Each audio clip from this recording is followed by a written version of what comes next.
barkada, nandyan lang yan. Kapag mayaman ka na, ikaw na mamimili ng barkada mo kung sino gusto mong barkada. Ingat ha. Lapin mo ako rito umaya ha. Darlene, yung cellphone mo ha, ingatan mo. May lapag-lapag kung saan.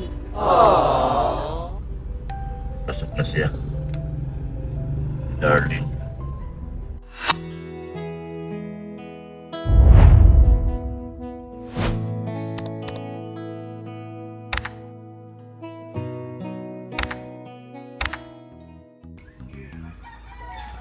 Kumain ka na din? Yan. Patid kami kay makatid ako. Sa araw ng ano. Patid kay Darlene. School.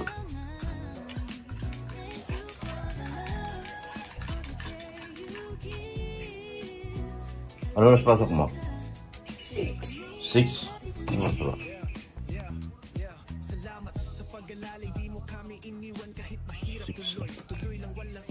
Tayo.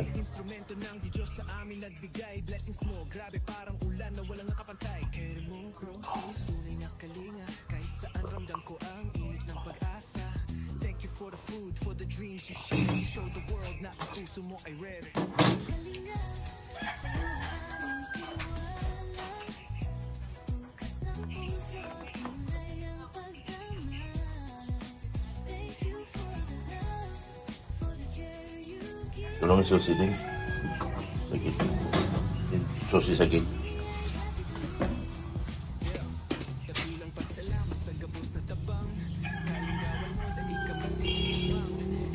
Pasok kami sa eskwela.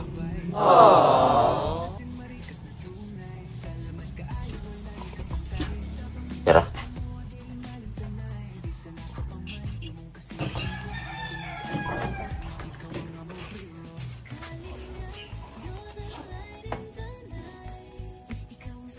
Baon mo. Baon siya.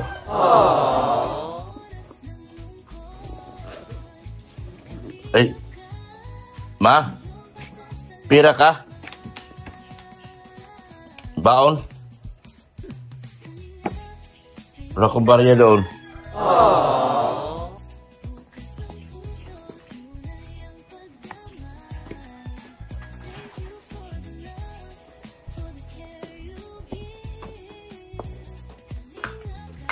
Pasok na kami. Uy, sasama si Marshall. Pasok ka rin, Marshall. Pasok ka rin. Ha?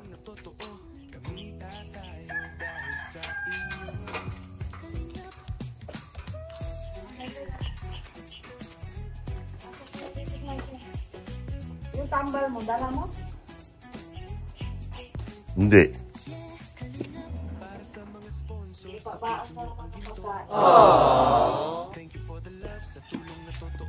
Anong oras pasok? Hanggang ano oras pasok mo? Pag-uwian.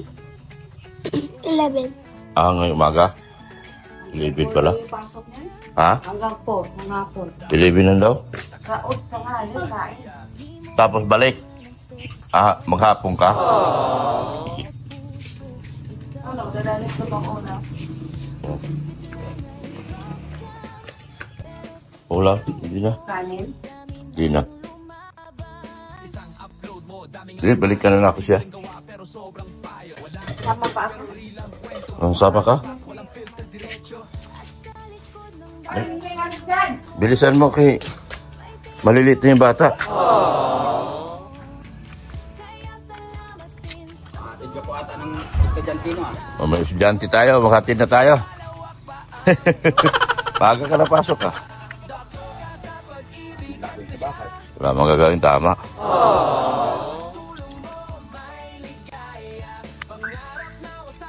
Diyan ka na sa harap o puding. Gat. Doon na si tita sa likod.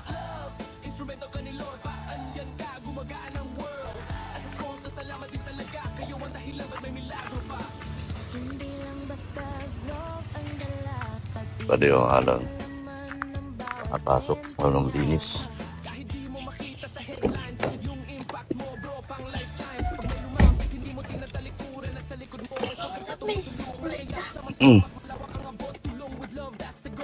Dahil may suklay ito. Diyan. May suklay. Ah, wala. Wala. Saan lagi?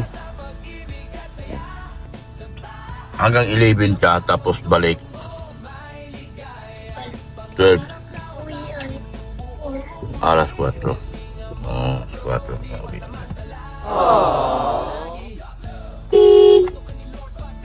Tagal mo lang.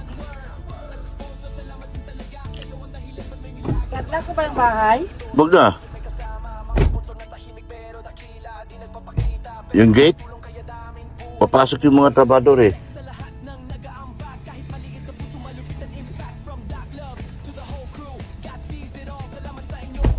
Ah. Kami. Kami alis.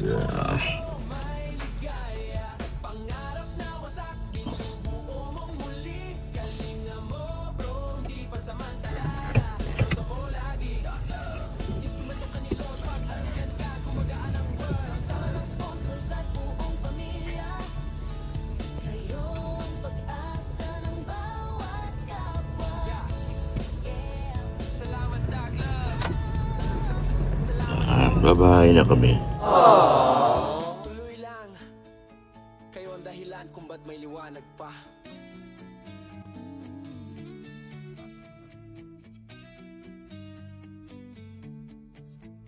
May kwento sa bawat tahanan. So 11, tapos balik kayo, mag-lunch lang. Tapos balik kayo launa. Alas 4. So alas 4 kita, hanggang alas 4 ko dumagantay sa'yo. Tayo gitar, ha? Okay, sunduin ka namin doon mamaya, ha?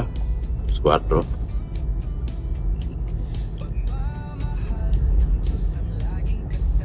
Mga kalinga.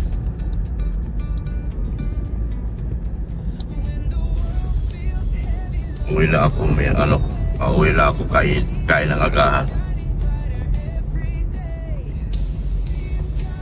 May pick upin akong bigas. Kailangan kasi may pick upin akong bigas.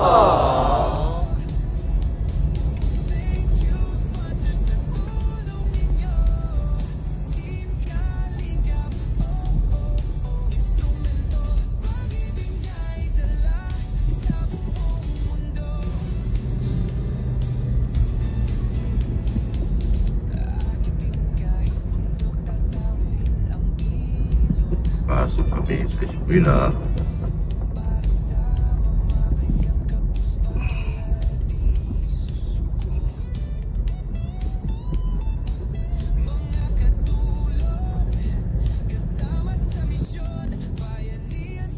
Yan o, St. EC. Pwede ka rin dyan mag-college. Yan. Basta mag-aaral ka lang mabuti. Magpakabait ka lang. Pwede ka dyan. Pero matalino man dyan, pwede ka dyan, matalino ka man. Kung makapasa ka sa exam. Pero pag kung isa pang eskwelahan, so isa pang eskwelahan mo, yan, lako. Kung nag-college ka, gusto mo dyan, yan, lako. Lako Solasyon College. Kung nag-aaral si Ate Biancy.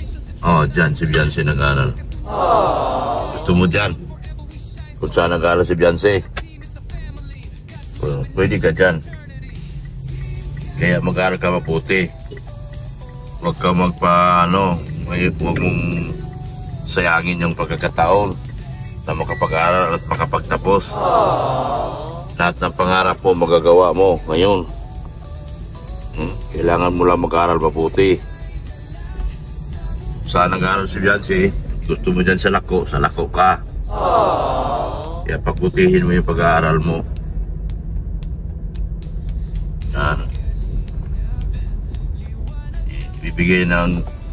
Ibibigay ni Tita ER yung gusto mong pag-aaral.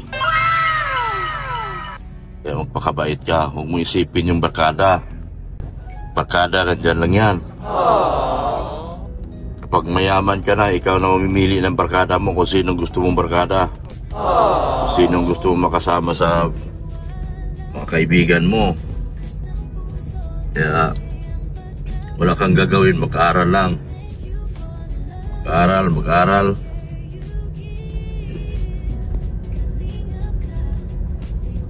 Para makapagtapos ka.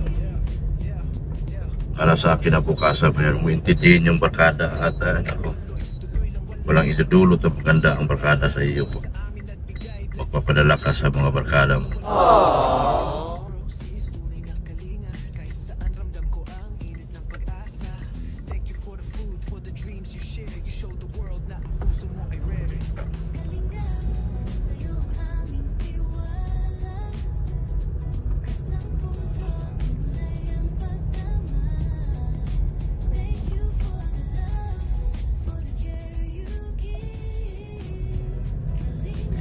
Malapit na kami sa school ni Darlene.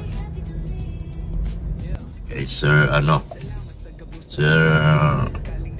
ER, Pastor ER, na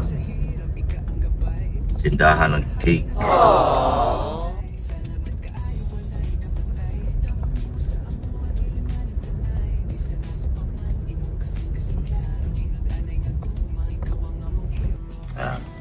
Ito yung entrance niya?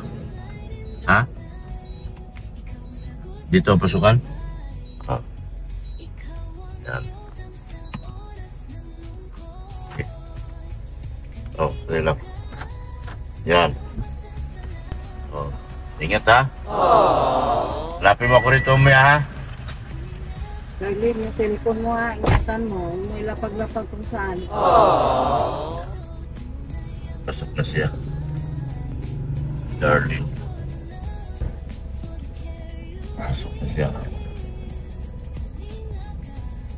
Yan.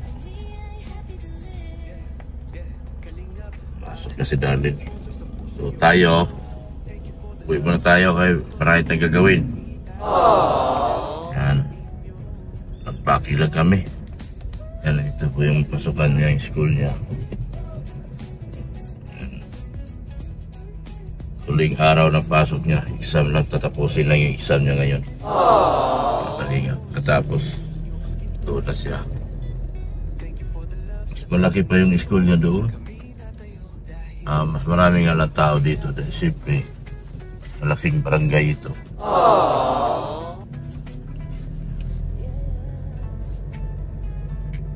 Doon natin siya atin bukas sa kabila.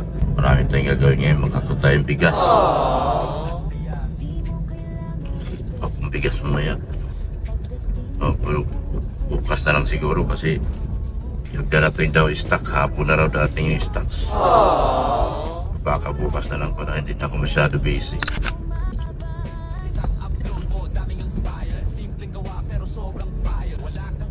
Makabait lang itong bata na ito. May mararating ito. Lang mag-isip ng mag-isip na umuwi dyan sa kanila. May mararating ang bata na ito. Matured na ito eh. Mag-isip. Hindi na ito bata. Yan ang Rachel's Cakes. Okay, Pastor ER po yan. Dito na tayo sa likod ng Kapitolyo. Okay. Sa likod na po tayo ng Kapitolyo, mga kalingap. Ang sentro ng Camarines Norte, Kapitolyo. Siyan, school ni Fiancé.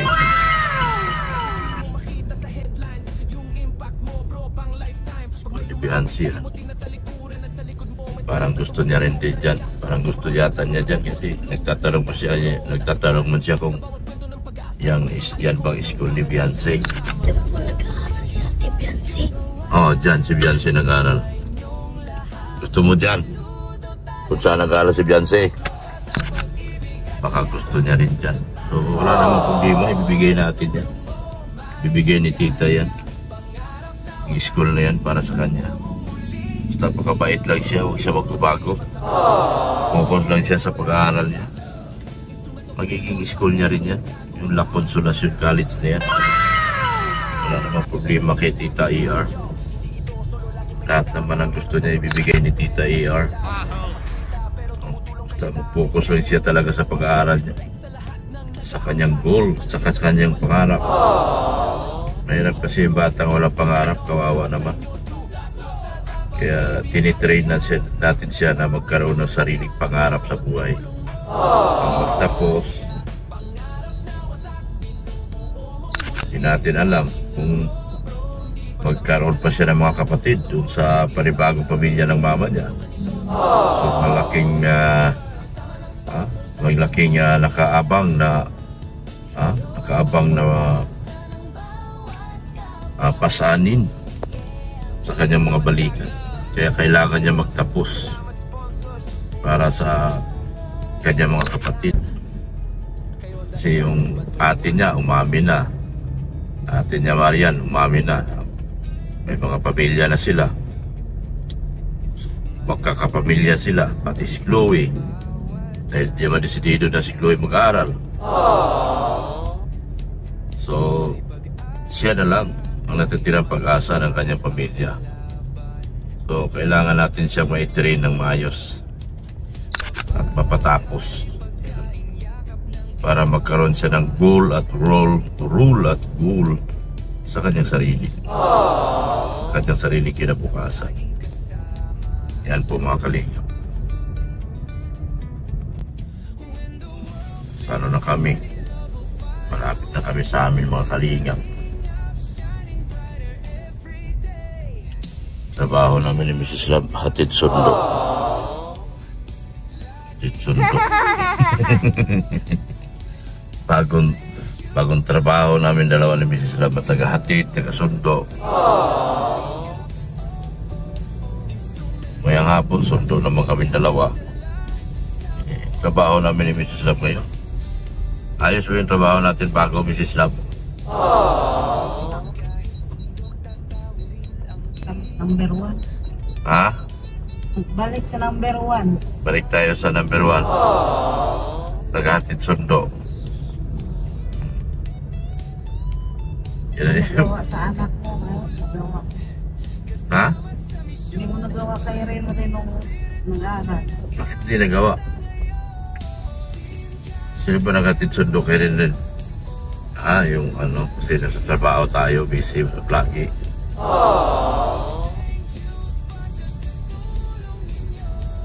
Dati, nag-aaral si Ren. Sa maga ko lang siya mahatid pag wala akong biyaheng maga. Kahapon, naglalakad na si Ren.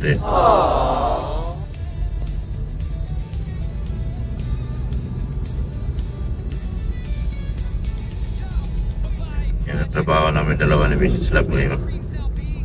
Hatid, sundo, hatid, sundo.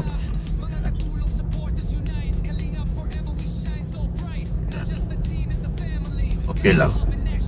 Kailangan lang namin sanayin muna yung bata. Isa pa lang naman kasi. Pero masanay na rin ka. Sa bandang huli. Kailangan lang natin muna magsakripisyo. Ganito ang charity. Ganito ang pinasok nating hanap buhay. Ang magtumulong.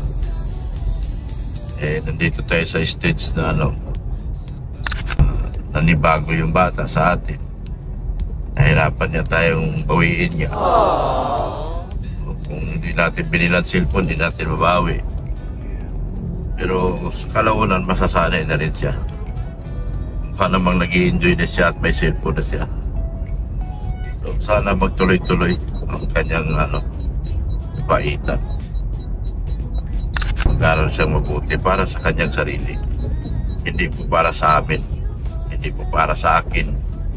Kundi para sa kanyang sarili, para sa kanyang mga kapatid.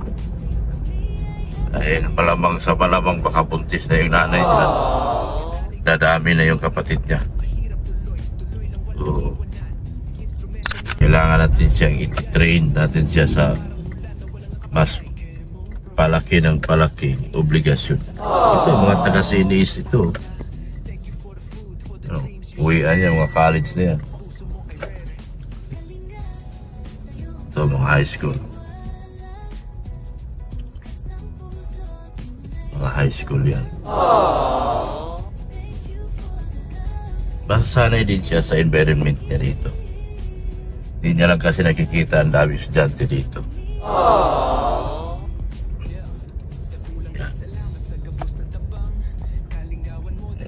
Pati nakatin na siguro si Pati. Maaga man din yun naglinis kanina. Ay, mag-igib ng tubig si Pati.